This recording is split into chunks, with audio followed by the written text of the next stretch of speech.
All right, we're good. Hey there, everybody. It's Andy Herover with another edition of My Side of the Fence. I am here today with Dianne Lane. Hello. Hello. Who is running for Manassas City Council. Correct. Is this your first run for office? It is. I've done a lot of volunteer work in the city for the last 10, 15 years, but this is the first council run, first political run, yes. Were you doing a lot of volunteering like for the city itself or you're running as a Democrat? Correct. I am running as a Democrat. I am current vice chair of the Housing Advisory Board. I spent 3 years doing Parks and Rec. I was on the Diversity, Equity, and Inclusion Task Force that the city had back in 2021 as the housing lead. I've also been vice president of Bull Run Unitarian, which I'm a member of the congregation there. So lots of things. Well, that's good. So do you seem to serve in a lot of housing roles. Do you have a background in that, or is it just an interest? It's just an interest. So the Housing Advisory Board was appointed last October. And I had applied for that based on the work I had done with the Diversity, Equity, Inclusion Task Force, where I was housing lead. And then it's a bad word now. I know, but it's still true. But then Bull Run is a member of Voice, which is an interfaith organization. And we did a housing summit series for a couple of years, learning more about housing, how we could help be effective. We actually hosted former Delegate Maldonado's first housing event in our basement at Brew back in, I think, 2022 it was. So it's been an interest because without housing, Maslow hierarchy of needs, right? Housing, food, basic necessities, you can't succeed. So it's been an interest and a passion. Yeah, I mean, housing is not something I know a hell of a lot about, but I just don't see, the city's going to spend $6 million to build affordable housing in arguably the wrong place. So you can't walk anywhere, you can't, that place is kind of far away. So we all agree $3 with million, that. right? Because it's a $3 million loan, which is going to get paid back. And if it goes according to plan, that payment will go into the Housing Trust Fund. So that payback will go back into the city, making more affordable housing available. In terms of walkability, yes, Buchanan has not done a great job developing that neighborhood. I agree there. But we're talking about people who are going to have cars, people who work in the city, teachers, firefighters, so they will be able to move elsewhere within the city and get places. There are early discussions about having PRTC at a bus stop there as they build out at the airport and then at a stop there. So it is, like many things, it's a work in progress. Was it the perfect solution? No, but it is a step forward. Yeah, it's the city. The problem with decisions like that, and sometimes you just can't avoid them, right? Is that they stick around for a long time. It wasn't until pretty much recently that, the Boys and Girls Club has been there for a long time and was underutilized for years. City has now built, a park there, and that they have lots of pickleball, so presumably people will show up to play pickleball. Kids will show up to play everything else. Right. There's a court there that footsie or something. It's not a sport I know, so I can't say. But you've got there's a lot going on back there. You've got the dog park. You've got the pickleball, the skateboard park. You've got the pickleball courts, the Boys and Girls Clubs, the Winter Branch Trail. They've built that out more to make it more walkable and increase places for people to go and get into nature. They should extend that thing across so it comes out near Grand Avenue, because the city owns the right of way. And maybe someday, maybe someday. Yeah, I'd love to see that. We tried to do that when I was on council, but a bunch of people objected. I don't even remember why it was contested. I don't. So for you, it sounds like you're super passionate about housing. What other stuff, or like when you're out talking to people, what are your policy positions on things that you tell them? Right, so there are 3 points that I'm focused on. First is housing and affordability. And that includes not only for first-time buyers, but for downsizers, right? We don't have a really good solution as a city, as a state, and really as a country for downsizers who want to go into a single-floor house. It's presumed, oh, everyone's going to move into an over 55. No, that's a poor policy decision, right? So finding that whether you call it a missing middle or available housing for folks who want to do just that.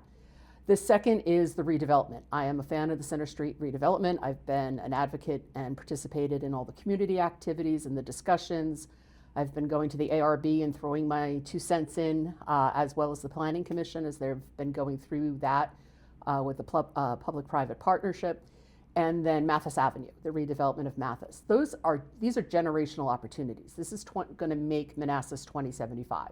So they are investments, they're long-term, they're not going to bring immediate returns, but much like when you and John Ray did the Battle Street, right, and added the sidewalks. Well, it wasn't exactly John Way, but he was on the council. But you all fought to make a walkable downtown and Battle Street. That took a while to take off, and there were people who fought that too. So there's... That was literally... So I'm a center-right Republican, which means I don't have much use for what's going on the right. And, I'm of the belief that, the Democrats, just like the Republicans, have kind of retreated to, the ends of their bands. But when I proposed that project, I also gave a cost and an estimated payback time. So, given the food taxes and the expansion of the restaurants, because they were going to be on those wider sidewalks, the estimate from the staff is the project would pay for itself in about 8 years, and it did it in 6. So that's the kind of stuff I like. I like to see, like, what's this going to cost? What do we think the impact's going to be? Stuff like that. Right. I love that kind of stuff because I think it makes, ultimately, someone in elected office may just swallow hard and say, you know what, I know it doesn't make a lot of fiscal sense, but I'm a fan of the idea. And I'm open to that. That's Center Street is exactly that. Fiscally, does it make a lot of sense? No, it doesn't. But in and of itself. But because we paid an awful lot of money for that dirt. But is this what we want to do to kind of stretch out Old Town and provide more commercial opportunities and more housing and, a new sort of, the hotel? I mean, that's an opportunity. You're right. It is just like the hotel that was on there before. That was a generational opportunity. It was built in what, the 60s? Yeah, somewhere back there, yeah. Yeah, so I'm a fan of those things, and I can swallow both ways. I just want it to look like the renderings I've seen on Facebook. I don't love them, and not only because they're different, okay? Before anybody out there starts, it's not just because they're different. It's because it doesn't seem like they're massed way too close to the street. And that was a criticism of the Journal Messenger newspaper project, that it was massed towards the street. I agree with that. Yeah, so what's good about Center Street is they've applied all of those lessons learned. So the ARB is now, and the developer are looking at 12 and 14-foot setbacks from the street for wide sidewalks, walkability, so you can have 2 people passing each other without having to step into a planter. So that's a good thing. The renderings that you're seeing, that I think we'll see updated changes to that over the next week to 2 weeks as they've update the massing and the fit form and massing portion of that. And listen, I'm about numbers. I was a program manager for a government contractor for years and retired in February. So congratulations. Thank you. So numbers and data, I'm also a black belt, which means show me the facts, show me the data, let's make decisions based on data, not on emotion. So bringing metrics, bringing data, bringing, what's the ROI, what's the return on investment, all about that. But to your point, sometimes it's just, this is an opportunity for the city to control its own destiny to set the future for our grandkids. We're not going to necessarily see the benefit in 20, 30 years. It's going to be for our grandkids. So that to me is a worthwhile investment. Yeah, yeah. I mean it's going to be, because we don't have anybody on the hook to build a hotel, do we? So right now I the haven't way kept track. yeah, so right now the way it's staged is MMG. I think it's MMG is the full company name. They've incorporated an LLC as Center Street Development. Like you do. And right, and they are in what right now phase 1A. So they are doing the design and development for the garage and for the multifamily apartment building. Mm-hmm. The hotel design work will start once the vendor is identified. They are in discussions with 2 of national vendors, is what they were last told. And that will be part of the next phase of the of the development agreement. So that will be so this development agreement goes through March of 27, and they have to have the design work done and the zoning done for both of the apartment building and the garage. The zoning should be easy. So, and the zoning has actually been interesting because they're having to defer to the ARB, and the ARB has been doing a lot of discussions with the developer to get the design and the massing right so that it is, again, applying the lessons learned from the Messenger Place building. So the hotel is coming. It is the next stage because of the parking. They want that parking garage in work in some form of development so that there is a place for the valets to put the cars. Makes sense to me. Yeah. Because you really don't, I don't feel like you want to build a parking garage on a hotel lot because it's way too expensive to go down. Correct. Yeah. And it can't be like 10 floors. Yeah, the numbers I've seen is like I think between 90 and 110 rooms for the hotel. So it's a boutique style, yeah. Right? Probably something similar to what's over in Haymarket, the Hilton that's over in Haymarket that is, I forgot what it is. If it's has a restaurant. Yeah, in it? Yeah, the one on Washington Street. Yeah, the restaurant's not bad. Yeah, they just changed cooks again, so I haven't been since they put the new chef in. So, because I know the guy that started it, he was like the sous chef in Little Washington, right. I think. Well, I'm sorry, because I went out there and he was the head chef, and it was delightful. Yeah, they changed. I want to say back end of last year, early springtime. They switched. He went off to do his own thing, as chefs do. And so there's somebody new, and I haven't been out since there. There's so many good places to eat in Manassas, and around that Haymarket is not on my flight path to, kind of go out for. The only reason I went there is I have a college buddy that lives kind of in that neck of the woods. Mm-hmm. Not like it's that far from Manassas, but if you're going outside of Manassas, you need a passport. Well, that's how I feel about Maryland. Going outside of Manassas, I'm okay with, but going into Maryland, I need a passport. Yeah. Yeah, that's ridiculous. But yeah, he lives kind of up near there, and we met there, and I like it. The food was great, a good time. Where I went for the first time ever last Monday or Tuesday was Loom. Now I've heard some folks tell me like they're not wild about the food. I don't know. We got appetizers. It kicked ass. It was really good. Yeah.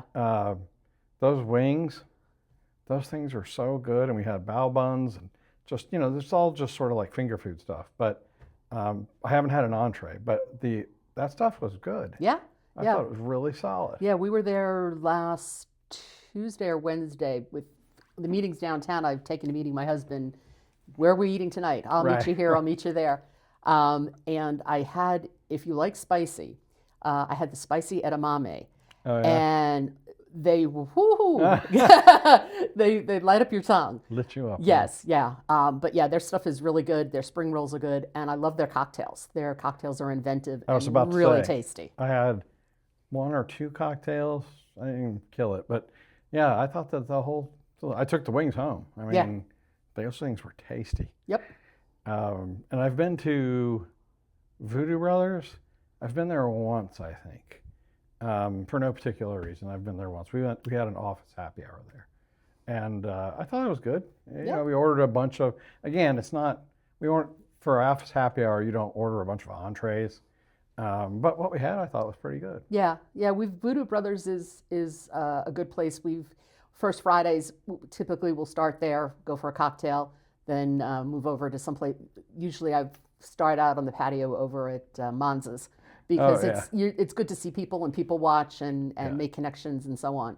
So, but yeah, Voodoo Brothers for cocktails. Their brunch apparently is very good. I've not done brunch. That's on my list. That's just on the weekends, though. Yeah, isn't it? yeah. Because I do like beignets, and they have some really good beignets. I mean, any fried dough is good. Yeah, it's the universal round the world solvent.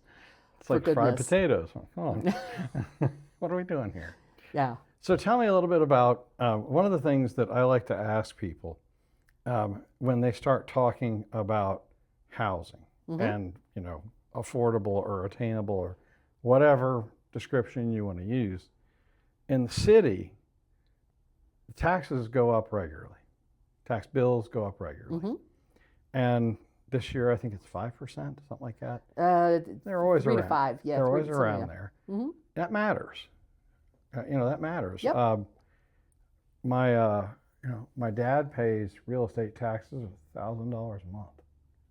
That's a lot of money. And so one of the things that I like to ask people about that is, how do you think that figures in? You know, when taxes go up 3-5% every year, that is a direct impact to the cost of housing. So how do you sort of jive tax increases like that?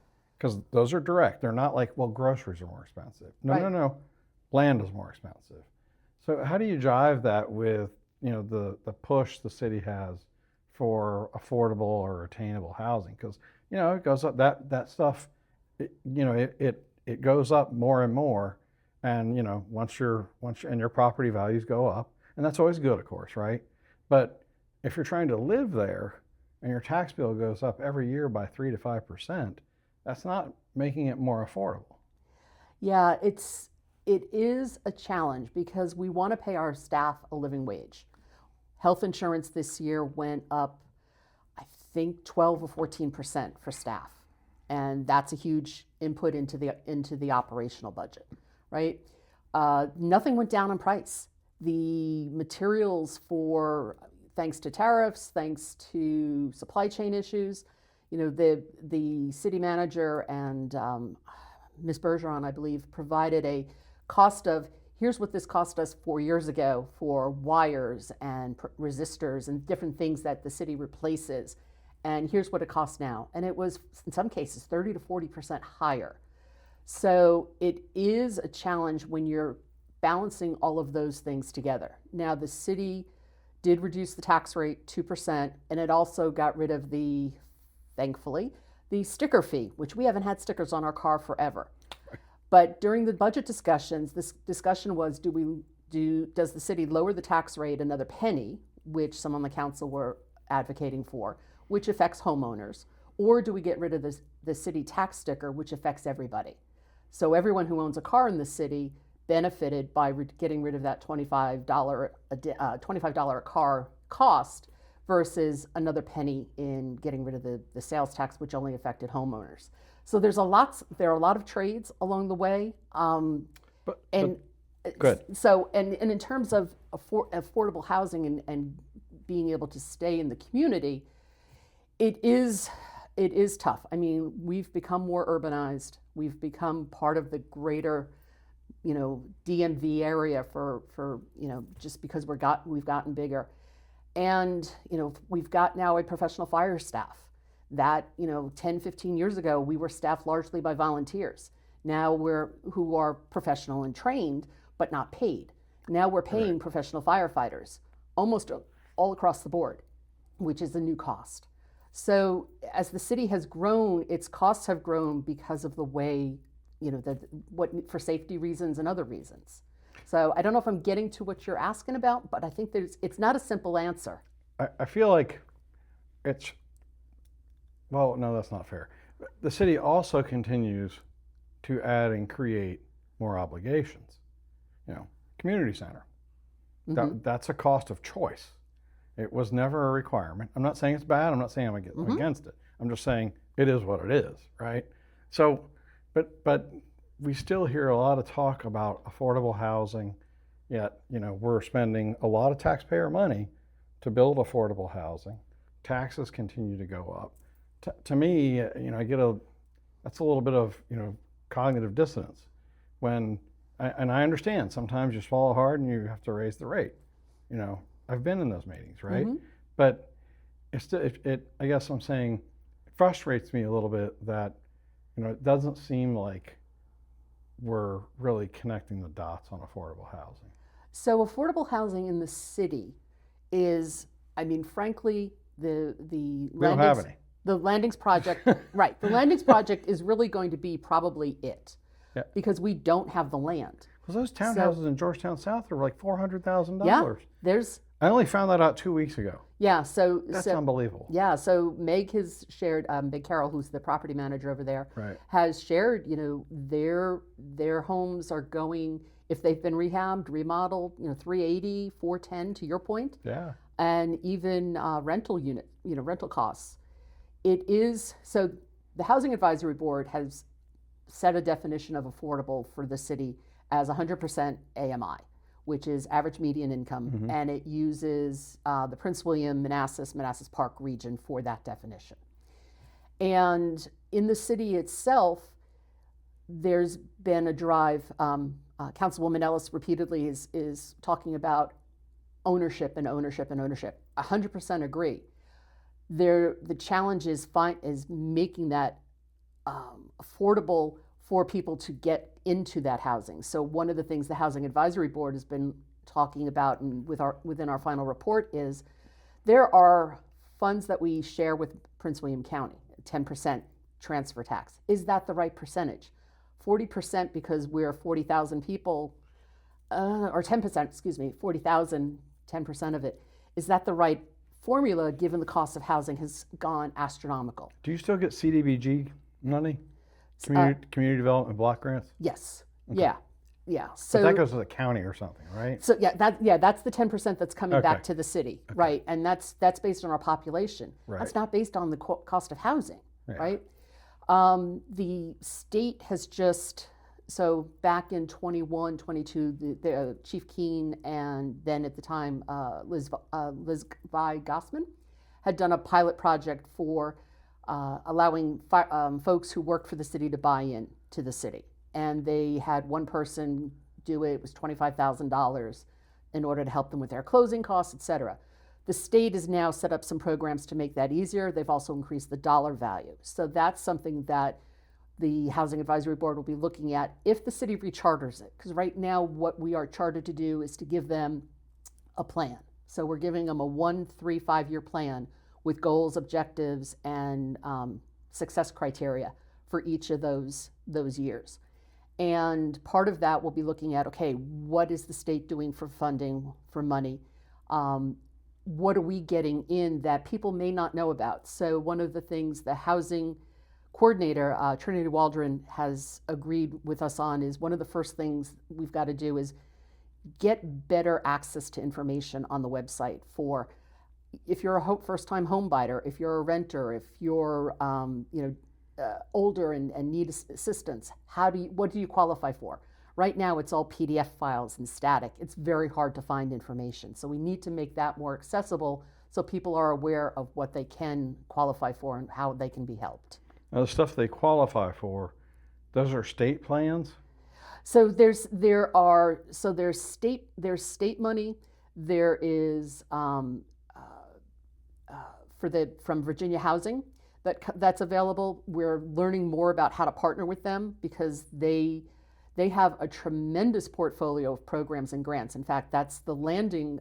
Good Housing is getting a grant from Virginia Housing as part of their financial package to do the funding to develop the Landing opportunity. So there's information out there and there's money out there. It's just understanding where to ask and who to ask and how to make it understandable for people who need that opportunity. Closing costs. A lot of time people can get in and pay the mortgage, but they can't get the closing cost money together and so on. So first-time home buyers programs, there's the state program, there's federal. The city hasn't even gotten a chance yet to look at, or the Housing Advisory Board hasn't even gotten a chance to look at the housing bill that just was passed by Congress. So what does that do for us? How does that change HUD? What does that mean for money? So those are all future things that have got to be, the threads have got to be pulled and figure out how do we make it work for the city. Trump ever sign that thing, or he just sit on it? He sat on it. Yep. Anyway. Well, I mean, it sounds like you're super passionate about that. It is. I mean, I've got a 26-year-old, and they live in Canada. My husband was born in Canada, and they went to university up there because it was a lot less costly for them to go to school up there, both Canadian rates and Canadian dollar to U.S. dollar. So they have Canadian citizenship? Yes. Yeah. Okay. Yeah. And they going through school. The most I paid to go to university up there for them, their senior year was $19,000, including room and board, and that was Canadian. So take 25% off, right? Right. So they elected to stay up there, and they're struggling with housing up there as well in the greater Toronto area. But coming back here for them to do housing, they would have the same issues in terms of the cost and accessibility. Whereas in the city in Toronto, they're in a walkable community. Everything's walkable. They've got 4 different types of public transit, so they don't need a car, which is a cost they would have to bear if they were down here. Yeah. So there's a lot of trade space and a lot of different things that say yes, we want to make it better for her friends who are still here. Right? She's got a whole posse of kids that she went to school with who want to stay in Manassas. Some are teachers. Some are crossing guards, and yeah, I mean the problem in Manassas is that other than cars, it's not a highly connected community at all. We were looking at the bike master plan or something about 10 years ago, and one of the primary extensions was down 234, and I said, just where you tore down that golf place, put a graveyard, because if you have people on bikes on Sudley Road, someone's going to die. Mm-hmm. So it's just that part of it, to get access to the stores and whatnot. It's just not very accessible, and there's almost nothing you can do about it at this point. It's such a high volume, road. Yeah, but there is the bike lanes that are available, the walkability around the communities that are in like Wellington and Virginia Oaks, that are close, but for the outer edges, the edges of Old Town, it is a challenge. Yeah. I do agree it is a challenge, but hopefully they're increasing sidewalks and getting more, so that there is at least a pedestrian opportunity will help. I mean, crossing those main streets in Old Town, you got to lace up your shoes and be prepared to run for it. It's just not. Now, if people are waiting for the lights and whatnot, it works pretty well. But you find that like in the city, drivers are much more used to being around walking and cycling. Mm-hmm. Out here in the suburbs, you just don't see it much because it's mainly cars. It's always been that way. Yeah, there are blindness to pedestrians. I would agree in certain areas that people are just Ashton being one of them.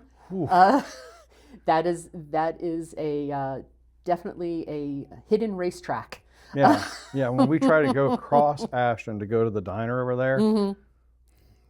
That's a long, lonely walk across that road. Yeah, and it's, I think one of the things that people have been talking about the roundabout and complaining about the roundabout that's coming in over at where 28 and everything comes together is to give those pedestrian safety zones, right? So if you're a runner or if you're a bicyclist or even a walker, you've got a place where you're not trying to hop across, 3 lanes of traffic or 4 lanes of traffic.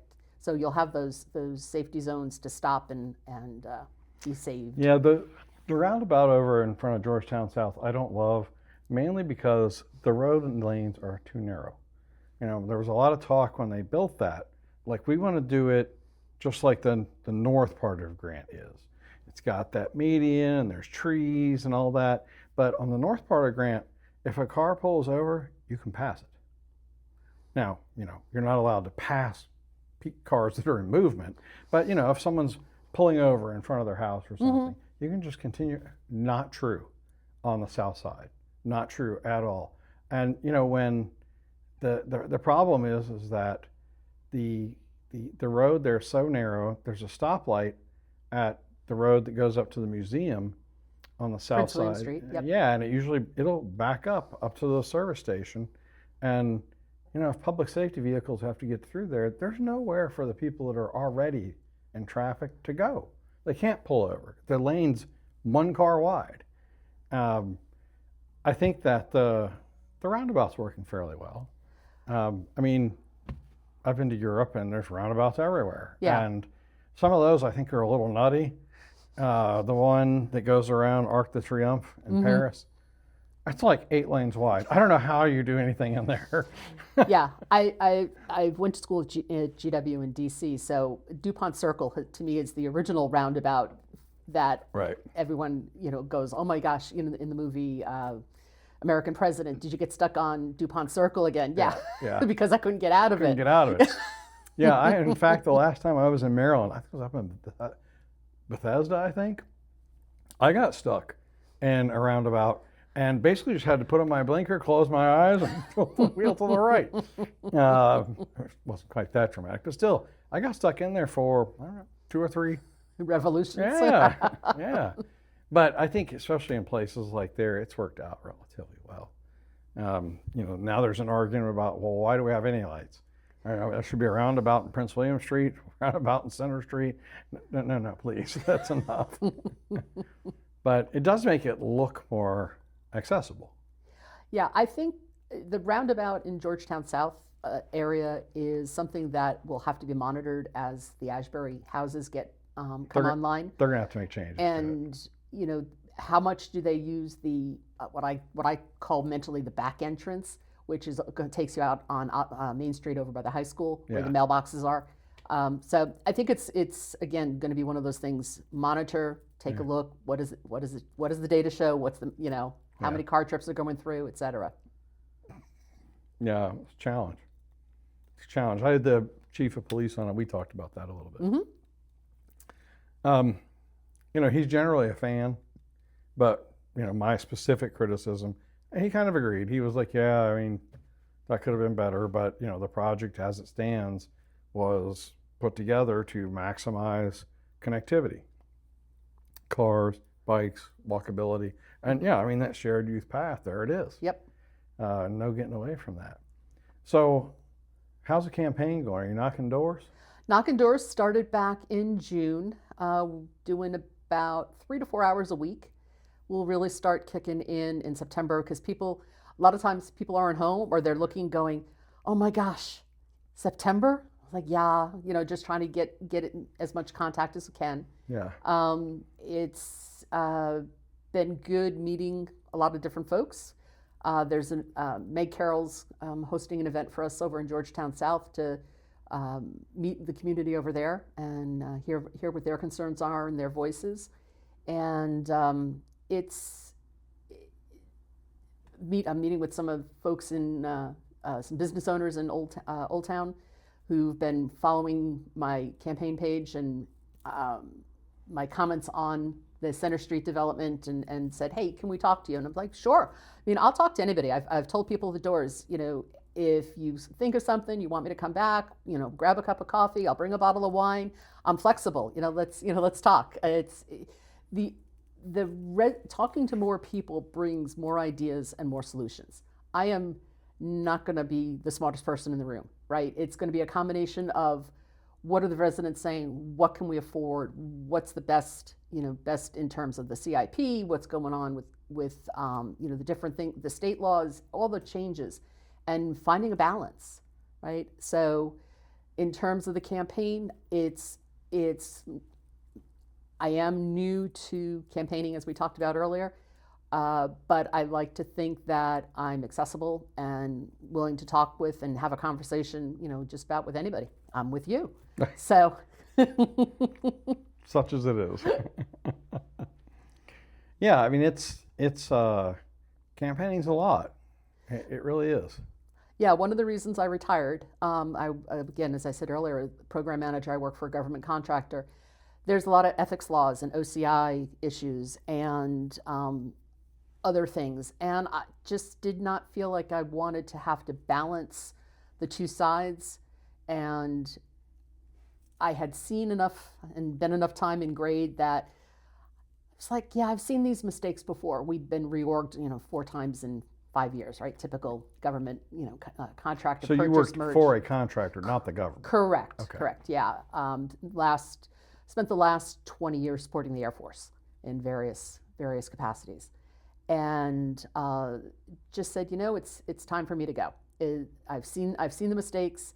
I know I want to run for office. I started making my plans about 18 months ago, and going to city council meetings, going to EDA meetings, trying to learn more about what's going on. I sat through the retreat this past January, going through all the budget and the budget cycles, and then I'm usually in the council chambers on the right-hand side, 4th or 5th row back on the aisle because I need the leg room, and it's just trying to get ready and be prepared to understand what the requirements are, and it's because it's not just the 4 hours a month, as you know, for sitting in council chambers. It's reading all the paperwork. It's going to all the outside commissions. It's the liaison to the city, to the residence-based commissions, and so on. So, trying to get a feel for all of that. Yeah, there used to be a lot more. As I understand it, all of your meetings are like committees of the whole, the council committees. Previously, that was not the case. You had city council committees that had 3 council members, I think, each. It's like finance, land use, stuff like that. And those committees could take up serious time. And then, of course, you have to read all of the stuff that gets delivered Friday or whenever they deliver it nowadays. It took a lot of time. Some weeks, 20 hours. There was a lot of development my first term, so I ended up meeting with some fair number of people about different projects and stuff like that.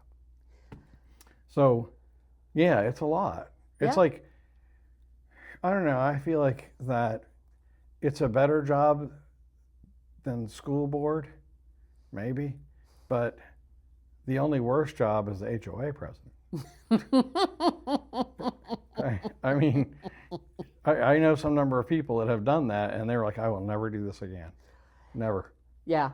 So I was an HOA vice president multiple years ago, back when we lived outside the city. Would never do that again. No. But I've been in other leadership roles where it's like, oh yeah, that's pulling teeth, or no, just no, that's painful. Yeah. So again, I think being in public service, I've no desire to be, the next delegate, the next senator. This is it, right? This is really, it's focused on my community and working within the community. So there's no grand vision to go off elsewhere. I felt the same way.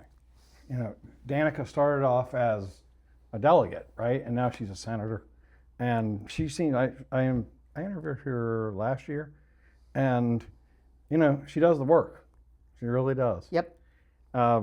Maldonado, I felt like I had a chance to chat with her a couple of times. I felt like she did the work. Someone's running for her seat. Is that Sonia Vasquez Luna, Yeah, current correct. council member? Yeah. I don't know. Even when I was in council, I really wanted nothing to do with those state jobs. Those are horrible. Yeah. Well, I mean, it seems like you need to be either independently wealthy or retired. Right. You got to go down there at least 2 months a year. Yeah, you're talking about in some sessions it's 40 days, and in the others Yeah. it's the 60 days. Yeah. And it's $18,000 a year, maybe 19,000 at this point. It's I think they not, gave themselves a raise. yeah, I don't know if it's going into effect yet. And you could be right, I but think it's they did. it's not a lot of money. And the per diem, if you're married, or if you've got kids, you're away from your kids, Yeah. and you're living in a hotel room or some short-term Yeah. rental. Yeah. So yeah, no, thank you. Yeah, I just don't. That, and there's like, once you get above local level, party control comes into it. And I don't think I'd be any good at that. I'm a guy, like, I split my tickets when I vote. Mm-hmm. If I feel like there's a better Democrat or, whatever, I'm going to vote for the person that I think does the best job. Mm-hmm. And I don't feel like I would thrive in the Capitol with the Republicans yelling at me or the Democrats who are, I'd probably run as a Republican, but I just don't think that would fit, because I want to vote. My primary concern is what's best for Manassas. Mm-hmm. And sometimes that makes the leaders mad.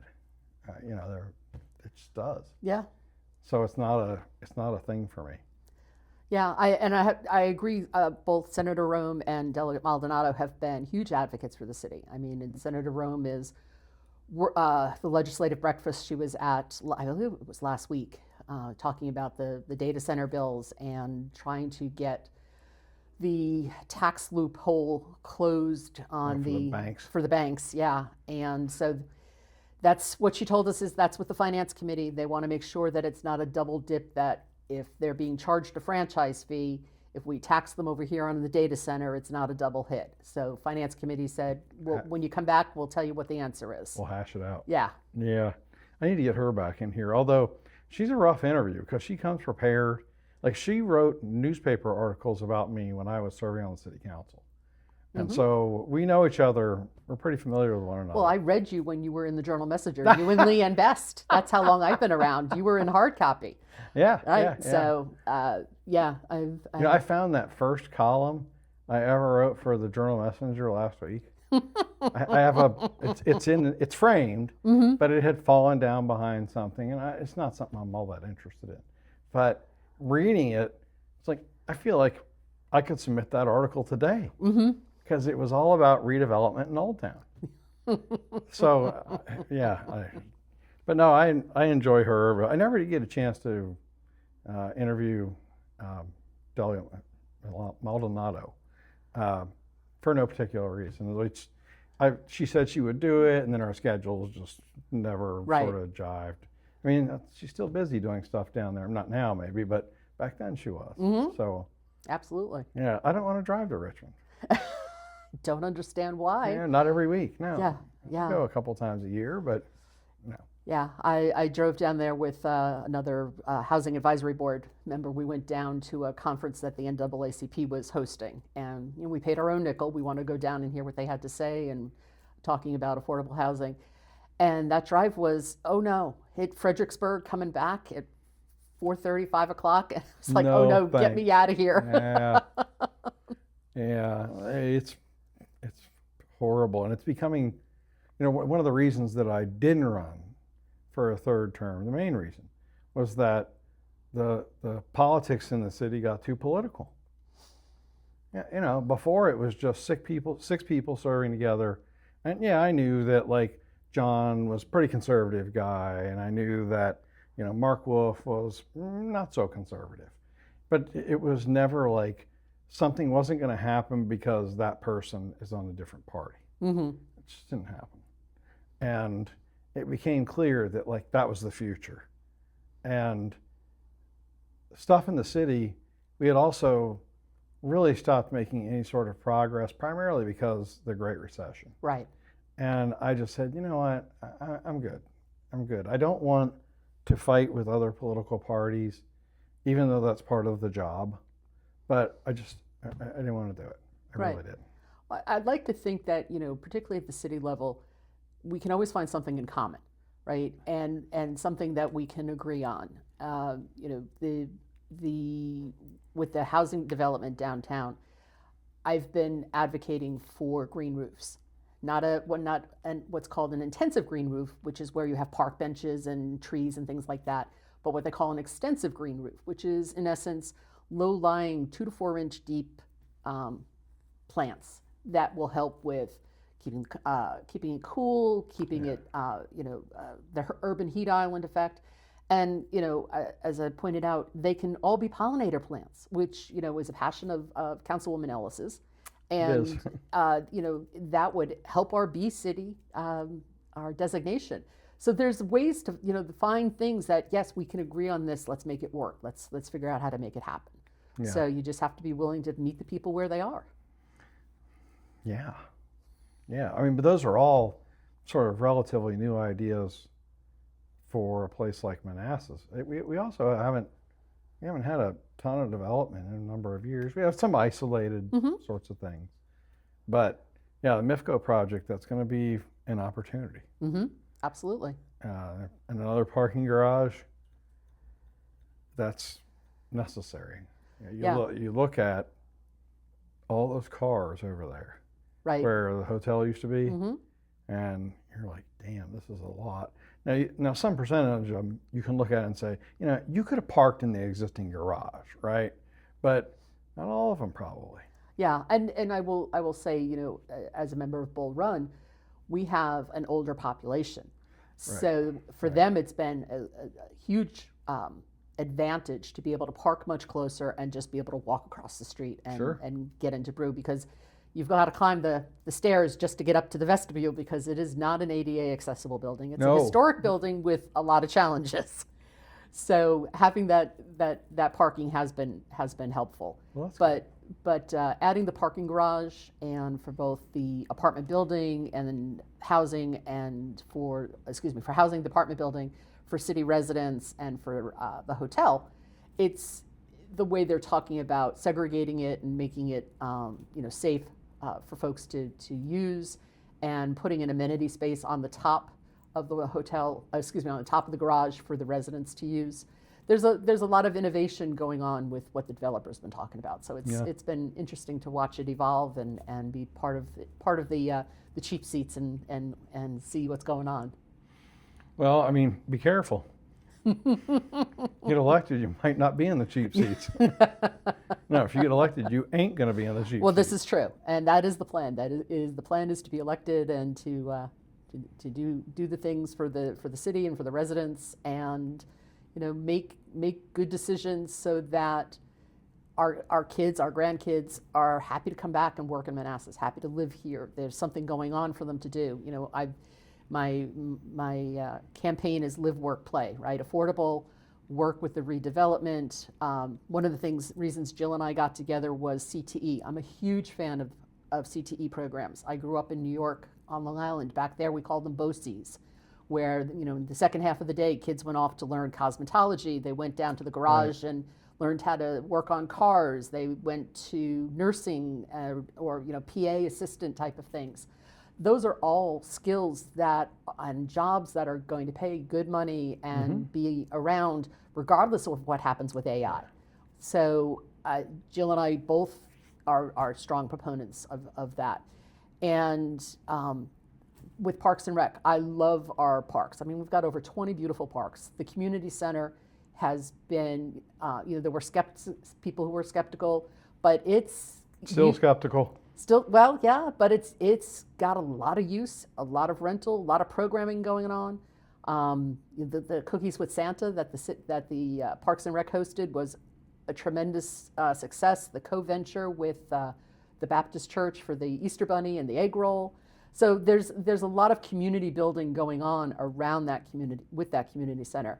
I'm a little concerned when they start doing the construction for the firehouse to the side where the Wawa is, how that's going to balance and shake out. That's going to be a ton of money. A ton. But it's in the right place, as opposed to the current new one. It's basically in Prince William County. I think so. I know that they did studies on safety and response time, and I have to believe that people smarter than me made the decision based on what they needed for response time in order to serve the other side of the tracks. I don't believe it. I'm I kidding with you.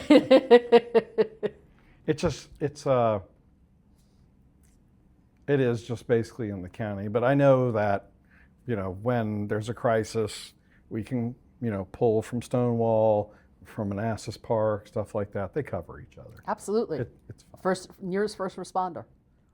Yeah, yeah. And I think that, I know a lot of the volunteers over the years, and they like their current station. And I don't know what will happen to that station when the city builds that other new one, though. Might be an opportunity to redevelop. I don't know. Yeah, right now, But there's now houses right next to it. now they just did the renewal for the folks for, I think it's $1 a year or whatever for Hudson Hall, so it can be maintained. I know as as a member of the Democratic Committee, that's where we do our fundraiser in the springtime. Other groups do different fundraising events. There's a church that uses it for its Sunday service. Where is this? At Hudson Hall, the volunteer fire, what was the fire in front of the Judicial Center. Oh, the Volunteer Rescue Squad. Yeah. Yeah, okay. Yeah. Oh, you're talking the one over by the water tower? No, I thought maybe you were talking about that, but if you're talking about the one right next to the courthouse. Yes, the one next to the courthouse, that's the Volunteer Rescue Squad. Yeah. But I don't think they have any cars in there anymore. No. I think the city managed to get them all into Company One. So that's one of the things I'm meeting with, as part of trying to learn more about the under the covers, is meeting with Mr. Burke. He very kindly made an offer to all the candidates to, give us half hour of his time to talk about different things. Chief Keene made the same offer. So want to talk a little bit to understand a little bit about more of that and how that all ties together and plays together. Because particularly, again, moving from a volunteer firefighter force to a paid paid professional force, I don't understand the staffing model, so I want to understand that better, because I ran teams that ran jets, right? And so we had 24/7 coverage, we had different shifts. So I just want to understand. So that's part of getting ready and trying to be prepared for day one, is learning those kind of nuts and bolts things. Well, we rewrote the law that governs that one of the last years that I was in office. And it's kind of like a shared effort model. Mm-hmm. So like, we will hire enough full-time professional firefighters to cover X shifts. And then the volunteers will cover X shifts. And the volunteers were variously successful in doing that while I was there. I have no idea where it stands now. Yeah, the last number I heard was there, I think, 2 volunteers actively supporting right now. But it's the nature of the time box, right? If you are working in the city and coming home, it's 2 hours to commute. Whether you take VRE, whether you're driving, taking a bus, it's a big commute. You've got your family, if you've got kids in that soccer practice and everything else, there's just not that availability, and you've got to sleep, right? Well, so the other big hurdle is that the city, when we rewrote that law, we required our volunteers to have the same training that firefighters and medics in Washington, D.C. have. And that was a huge change, because now you're talking about, like, it's not just like a couple of guys who have taken the basic courses and they work the overnights or whatever, and maybe they work here in Manassas. It's like you have to have a vast amount more training and able to run with the squad or whatever. And what happened is that as time went by, it was less like a group of community volunteers, although some of those guys did exist. More and more of our volunteers came from guys who were professional firefighters someplace else. Right. And then they would show up in Manassas and volunteer. I'm grateful for every one of them. It's great community service, and it also saves the city a fair amount of money. But like all the places around Washington, D.C., I feel like that volunteer model is just fading. You can't keep up. Yeah, again, it goes how much time, where you're working, what you're doing, and even our professional staff. Chief Mills at the offsite said the amount of training that they have to do continuously, and even some now they've changed the requirements. One of the classes that they used to be able just to do a recert on by doing a refresher, now even though you've had that training for multiple years, you have to take it as if you were a newbie. So he said, it's eating up a lot of time for folks. Well, I mean, it's going to make it so expensive that it's going to either taxes are going to have to go up and up and up, or it's going to have to eat into other services, or we're going to have to do something different. Yeah. It's just, I mean, don't tell the private equity people, they'll start doing fire departments. Yeah, that's the fire levy has I think held steady this year, but had gone up last year. It went up a lot to accommodate all the changes and it's and the overtime and everything else. Yeah, and it's so staffing intensive. People are expensive. Yeah. Because the thing to remember is, if you're not happy in Manassas, you can drive 10 minutes, outside of the city and get a job in Manassas Park or Prince William County, or drive a little further or get a job in Fairfax. I mean, those municipalities are literally always looking for public safety staff, always. Yeah, and fortunately, and you go back to your discussion about taxes earlier, the ability to pay competitively in the police department in particular had finally been fully staffed and able to hold, and then Prince William County increased their pay rate by, of course they did, I think like $12,000 to 90 something. That's big.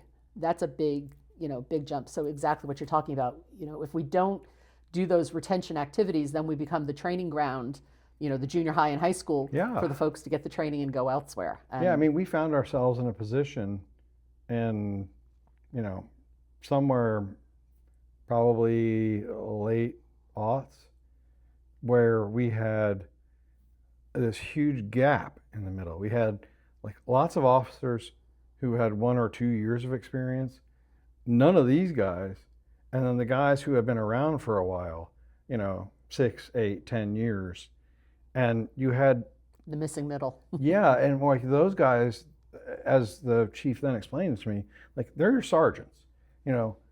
Those are the guys you want around when you have a guy with 2 years of experience who's in, a dark street, he's afraid for his life. Those are the guys, those experienced guys, those sergeants. Mm-hmm. That's what you need. And it was a real problem for a bit there. I mean, we fixed it with money, but that's what happened. I mean, it's painful, and all the council members hate it, but you have to do those staff surveys to find out, like, are we matching up with these other guys? Right. Because if not, our guys are going to leave. Yeah, you definitely, benchmarking, human resource benchmarking is something that you've got to do continuously across any of your key industries and your support staff, your IT orgs, et cetera, because you are at the whim of the market, and you need to offer something that is more than just a hearty handshake. Yeah, because some of those guys that left told me, like, I really don't want to do this, but for a 5-minute commute, I'm going to get like 10 grand more. That's a meaningful amount of money. Mm-hmm. It's not, well, I'm going to make $500 extra a year. Right. No, I'm going to make $10,000 a year. And you can't, I don't blame them. I would have done the same thing, right? Yeah. Yeah. Got to take care of your family first. Well, you do. But, back then, those pay studies were pretty contentious because everybody knew the answer, just like they know the answer now. And you don't really want to hear the answer, but it's the truth. Yeah. So you better pay attention to it. Well, and that was the issue with the healthcare, right? The healthcare costs, they had, when Mr. Burke and the team had done the assessment, they said, yeah, it's going to be 7 to 9%. Well, when it came in, one plan, I recall, was 12 and the other was 13, it was double digits. Mm-hmm. So there was a gap. And if they had pushed those costs to the employees, they would have lost their COLA, their basically their cost of living adjustment and their merit to pay pay for the health insurance gap. Yeah, yeah. Dianne Bergeron is still there? Yes, ma'am. Wow. She was on staff when I was there. She wasn't the boss, but she is now. That's amazing. So what else do you want to tell everybody? What else do I want to tell everybody? I don't really have anything that says other than who I am. I'm been a resident of the city since 1998. Lived in the same house for the last year. My kid graduated Osborne, so I feel like I'm almost ready to say I'm a longtime city resident. Almost ready to say it. Yeah. I've seen the evolution of the city. The biker bar, and when Lou Harris had the first Opera House Gourmet, and Lloyd had the insurance agency. Yeah. Right. I've seen the changes. I've seen the how things have changed. We talked about it earlier with Battle Street. I just think there's so much potential in this city, and there's so much opportunity for us to continue to grow and serve that I want to be part of it. Yeah. Yeah, that's cool. One thing that is a sort of a weird dynamic is, so you've got Old Town, right? Mm-hmm. And even back a decade, people were super worried about the impact that like two silos Right. was going to have on Old Town. And I guess I don't see that. I don't feel like, people, it's clear that like young people are drinking less, right? And that is what it is. But Two Silos is a destination. Right. You don't just sort of end up there by accident someday. And Old Town, we have some stuff that we're getting ready to do, and I feel like things there are okay. But you think Two Silos competes with Old Town at all? I think that the restaurants out there are interesting. If you haven't been to the Speakeasy Reveal, that's an interesting concept, and I would love to see the hotel, when it's built, do something similar, right? Meredith House, maybe, with its reimagining, if it goes right. that way. They're closing, aren't yes, they? yeah, the membership is closing. So I think there's opportunity to make that, if he chooses to go down that path, a destination restaurant, which would be amazing because it is such a fascinating space. Right? It looks like it for sure. Yes. Yeah. Yeah. The Two Silos as a destination, the bands and the music, and I think they've tried to make it family accessible, and it's a small, compact space. So to me, it's a bit like First Friday, except it's just every day. It's every day, right? So you're going to have people rotate in and rotate out depending on what they want to do that day, whether they've got a babysitter or whether the kids are in a good mood or they're going to go play cornhole or whatever. The Old Town has the opportunity, I think, to do with its festivals and its fairs, the things to bring people in and to explore and show what we've got. I'm looking forward to seeing, that pull to jump over, I always get Main Street. Filigree, getting people to shop at Filigree and cross Main Street, that psychological barrier is what I'm really excited for the multifamily landing and that garage, is to pull people to that end of the city and to start doing more infill that way. You've got empty storefronts in the Messenger building that could be served. If they do the expansion on the sidewalk, that could provide opportunities for those small retail stores to reimagine themselves. So those are all good things, and I think that will add vitality to the city. Yeah, and Grant Avenue is like a moat. You just, I think the street's too busy for most pedestrians in our area, to get across to the Marias building or something like that. That just doesn't seem like it's something. Yeah, so I will say that when I go to the olive oil store, because I like their olive oil, I park on that side of the street because it is Yep. safer to park there and walk across the street or park on the same side and just go in.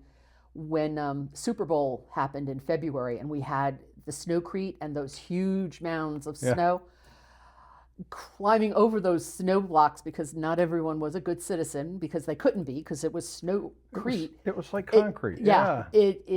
It was hard to get into those spots and then cross over, and they had folks out there going, wait, stop, there are people trying to cross, and there were lots of us. Well, I was out of town when Snowcrete happened, and so I had to go through a window to get into my house. And then, I managed to move the little lock or whatever, but I fixed it. And then, get a shovel out of the house, go back out the window and dig the front door out. Mm-hmm. And it was like concrete. Yeah. That was unbelievable. Yeah, I was fortunate. I found someone on Facebook who had a little bobcat, and Right. I hired him. He came at 10:50 at night and dug out I have a 2-car driveway over in Wellington. He dug out my apron and put the snow in the street. Didn't block any of my neighbors in. Didn't Right. do any of the damage to their efforts. But if I had not done that, we would not have gotten out because I'm in a cul-de-sac, and the cul-de-sac was, we're last on the list, and we live with that. We understand it, but this event was a whole special thing. I had never seen anything like that. No. I mean, the back, what was it, 2012 or 2016 when we had that 36 and then, another 10 on top of it. That was a At lot. least it was movable. Right, This right. stuff was No. no. No. And it was worse for us because the first little batch that came through that was actually snow, I broomed that off the walkway. Well, that was the soft underbelly that might have cracked. So when the rest of it came through, it was just straight ice on top of the slate. It was horrible. Horrible. So you're running with Jill Spall and So we're running as independent. There's no slate this time. So some people are Really? used to slates, right? Because of the way we were going to slate prior to Sonia deciding she was going to run for delegate. So Jill and I do some things together to try to share costs Right. and to manage the costs like mailers, Sure. post office.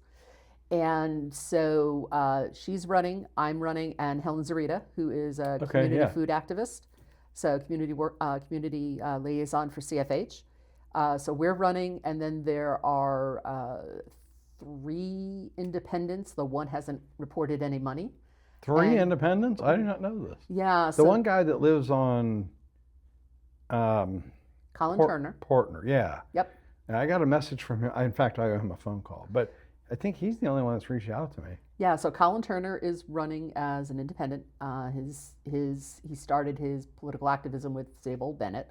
There's a gentleman by the name of Eugene Doc Brown. He's not shown any money, so I'm not sure what his status is. Right. And then Lynn Forkel Green is running as an independent, Oh, though is she's she? last served as a Republican. Yeah. And then, of course, Councilwoman Ellis. Terry's running, Yeah. yeah.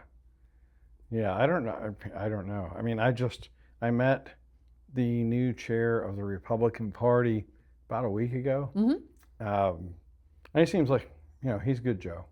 He worked for the federal government for a long time, various capacities or big corporations. But I don't know if they have anybody else running or not.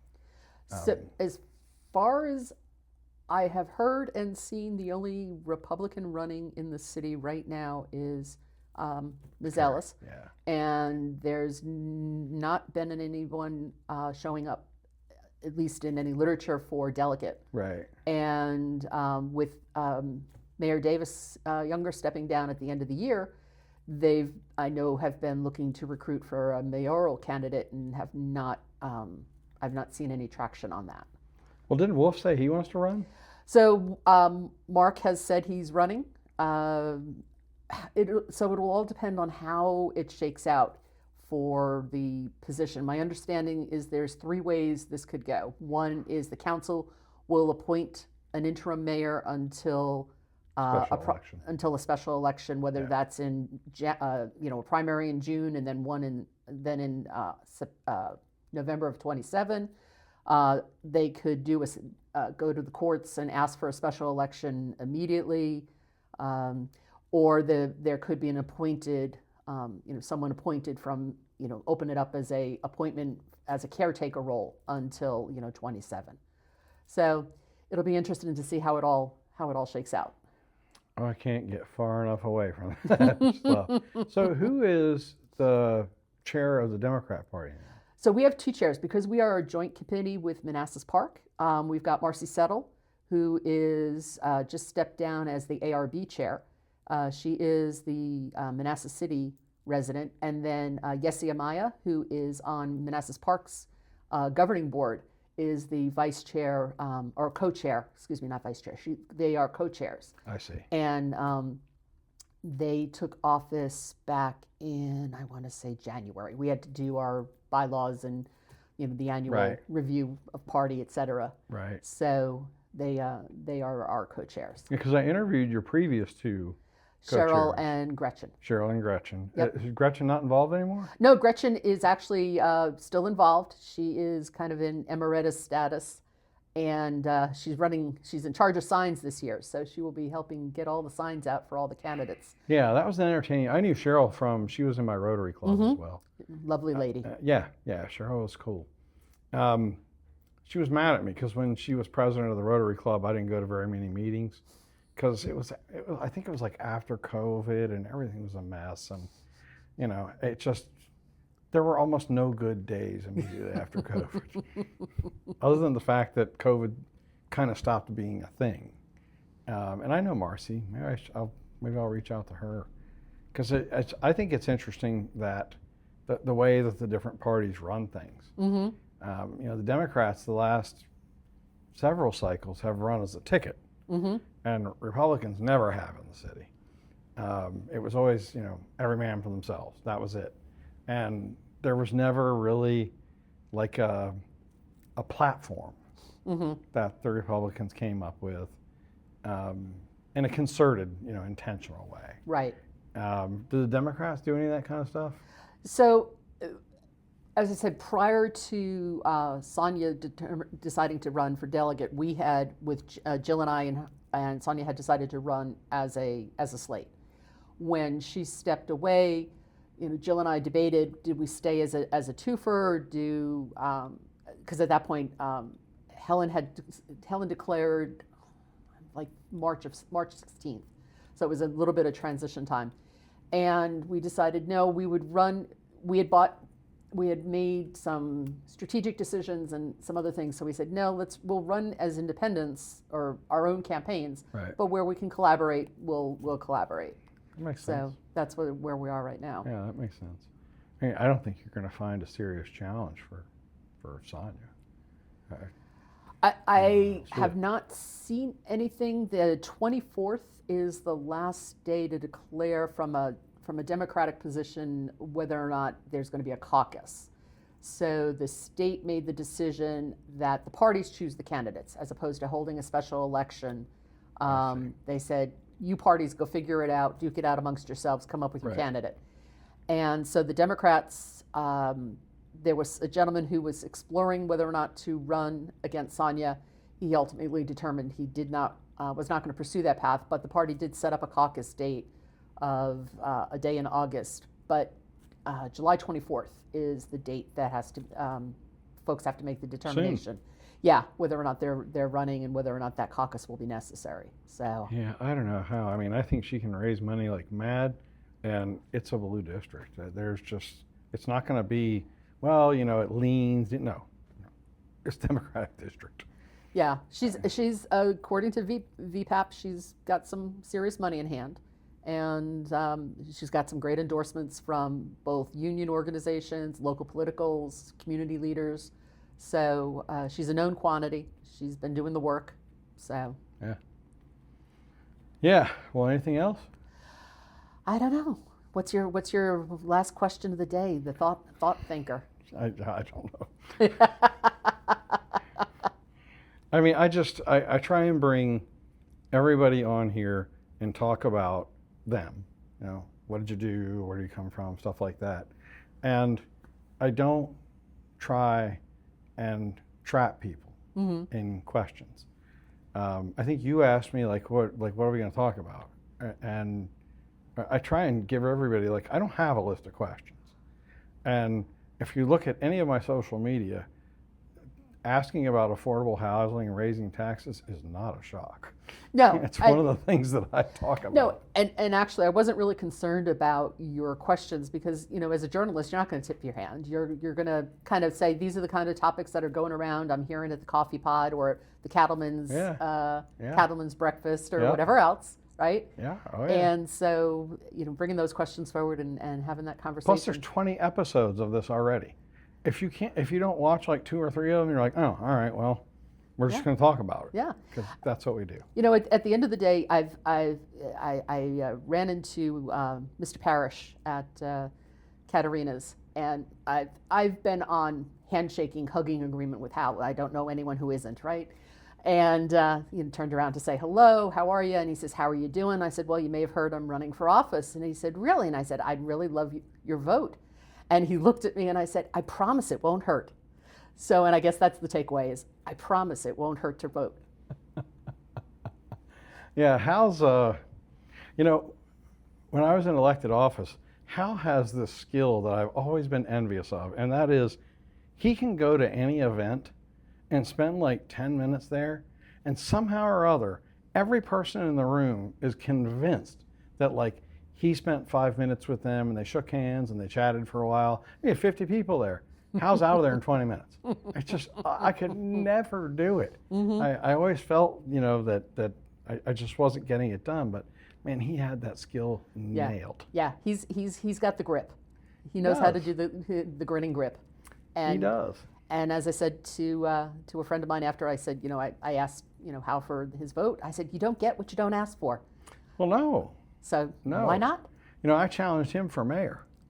Oh, I don't remember that. In a Republican shootout. Okay. I don't remember that. Wow. Yeah. I mean, I was pretty sure. I had, the reason I ran for office is to do things. I'm not very much interested. One of my favorite things is you can get anything done as long as you don't worry about who gets the credit. That's very much my belief. And we weren't getting stuff done. And part of it was Great Recession, but not all of it. Some of it was policy stuff. And so I decided I was going to run against Hal. And I mean, it was a mistake. He didn't invite me to his Christmas party that year. But, after a month or two, he and I sat down and had a drink and just hashed it out, and we moved forward. And he understood what I was trying to get done, and he enabled some of that. So, it was worth it. But I don't know that I would do it again. People were telling me this guy, his old man, they're a dynasty. What is wrong with you? And I don't know. It's very good. I remember my time working with Hal very fondly. He was a good guy, easy to work with. Not difficult. Sometimes the answer was no, but enough of the times the answer was yeah. So, yeah. So, did you ever stop by a cattleman meeting? I have not stopped by a cattleman meeting. Yeah. But I was talking with TJ Rodriguez over at Georgetown South, and he says, you should call Andy, which is what set me in motion to reach out to you and have this conversation. Yeah, I mean, the cattlemen are an interesting group. That was a group that was started, and I hate to keep saying this, but when I was in office, I had coffee every Friday morning at Ground Central. And I put something on Facebook, and I said, look, if you got something you want to talk about, stop by. And people did. And then Jimmy Lunsford, I don't know if you know Jimmy or not. I know the name. Yeah. When I got out of politics, I just punched out. But there was still a group that met there, and Jimmy sort of kept that flame alive. And it's still, I don't make many of them because I go out of town every weekend, but Friday afternoon they'll get together and have a drink, and then Saturday morning they get together and have coffee and sandwich or whatever. Yeah. And The name was actually given to us by a woman I went to high school with, and she was, walking by one morning, and she called us the Cattlemen. And there's always been a question about what the Cattlemen do. That's a little shakier. We keep the cows out of the streets. And Yeah, people say, that's well, there it. aren't any cows, and we're like, right. Success. That's exactly right. That's exactly right. Define your criteria, you meet them, you're good. Yeah. It's a good group. Very diversified, backgrounds. TJ, who's been an officer for years, he comes by there. Sometimes the chief stops by. But Rex Parr. Rex goes, yeah. Rex is, I've known Rex for a while. I haven't talked to him recently since he's moved out to, that's outside of Manassas. I can't go But there. they come in frequently. They do.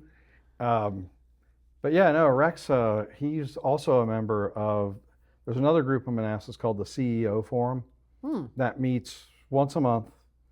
We don't meet during the summertime, but there's a speaker and we talk about business challenges and stuff like that.